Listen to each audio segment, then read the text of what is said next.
अस्सलामु अलैकुम वरहमतुल्लाहि वबरकातुह। नाज़रीन व सामीन कराम, आप देख रहे हैं हमारा चैनल सेहत ही ज़िंदगी है। आज की इस वीडियो में हम आपके साथ शेयर करेंगे बहुत ही खूबसूरत कलाम कुरान मजीद फुरकान हमीद सूरत कहफ की आखिरी आयत। सूरत कहफ का आखिरी रकू। तो अगर आपको हमारी वीडियो अच्छी लगती है, पसंद आती है, तो बराए मेहरबानी हमारा चैनल सेहत ही ज़िंदगी है को सब्सक्राइब कर दें, वीडियो को लाइक कर दें और दोस्तों के साथ शेयर कर दें ताकि पूरी इंसानियत इससे फ़ायदा उठा सके। अऊज़ु बिल्लाहि मिनश शैतानिर रजीम। बिस्मिल्लाहिर रहमानिर रहीम। अऊज़ु बिल्लाहि मिनश शैतानिर रजीम। बिस्मिल्लाहिर रहमानिर रहीम।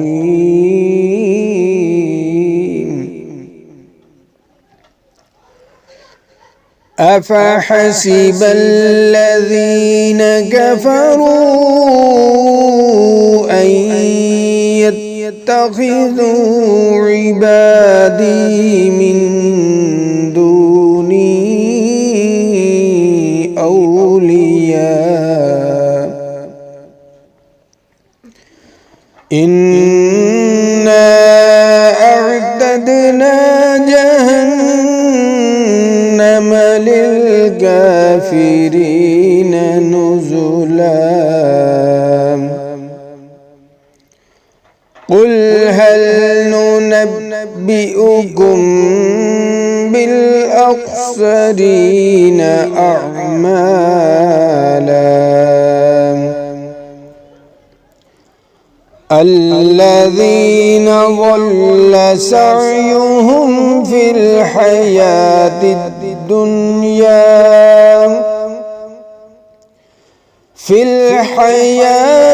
الدنيا وهم يحسبون أنهم يحسنون صنعا. أولئك الذين كفروا بآيات ربهم ولقائه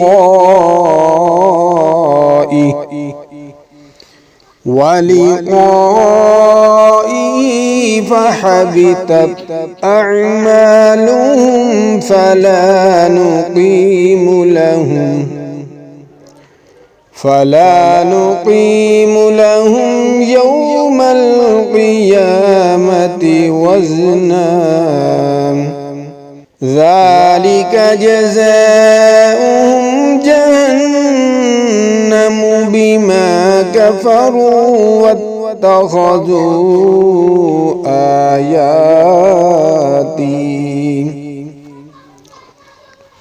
واتخذوا آياتي ورسلي هزوا.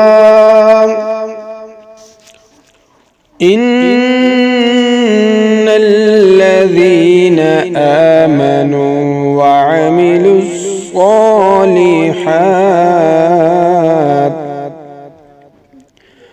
وعملوا الصالحات كانت لهم جنات الفردوس نزلا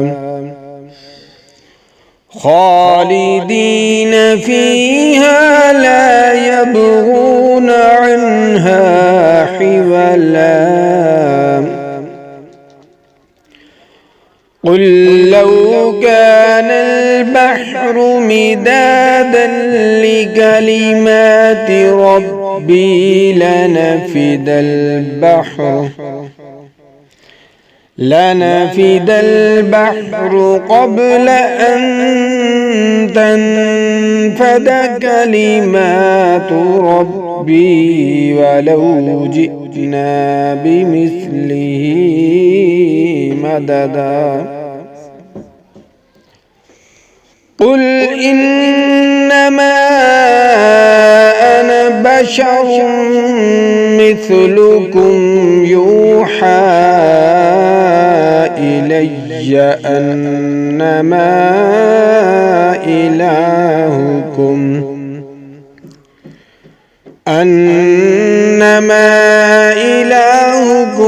إله واحد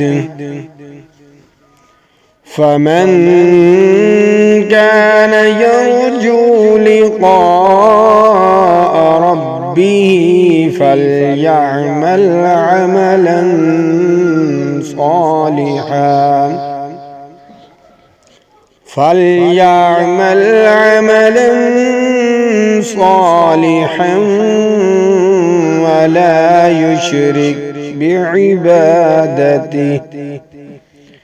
ولا يشرك بعبادة ربه أحدا آمنت بالله صدق الله العظيم۔ ناظرین و سامعین کرام، یہ قرآن مجید فرقان حمید رحمت بھی ہے، شفا بھی ہے، علم کا خزانہ بھی ہے۔ تو آپ قرآن مجید کو دل لگا کر پڑھا کریں، دل لگا کر سنا کریں۔ قرآن مجید پڑھنا سنت ہے اور قرآن مجید فرقان حمید کو سننا فرض ہے۔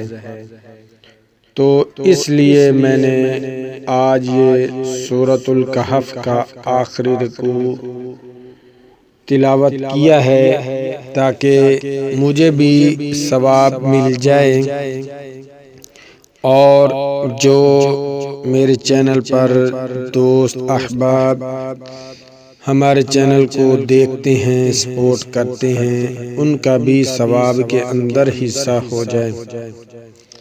اور آخر میں دعا گو ہوں کہ اللہ رب العزت، اللہ رب تعالی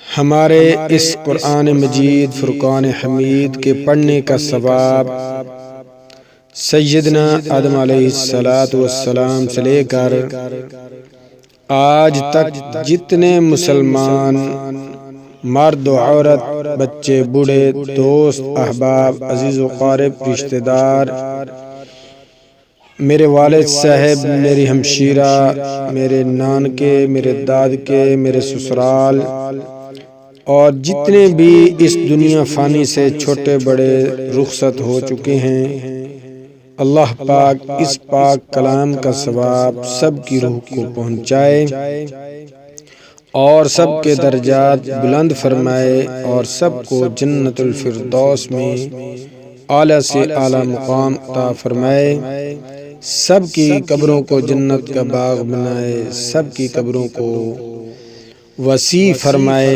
تا حد نگاہ تک، جہاں تک نگاہ جا سکے خوشبوؤں سے بھر دے۔ تو انشاءاللہ تعالی ہماری آج کی ویڈیو آپ کو بہت پسند آئے گی۔ ملتے ہیں نئی ویڈیو کے ساتھ۔ اللہ حافظ۔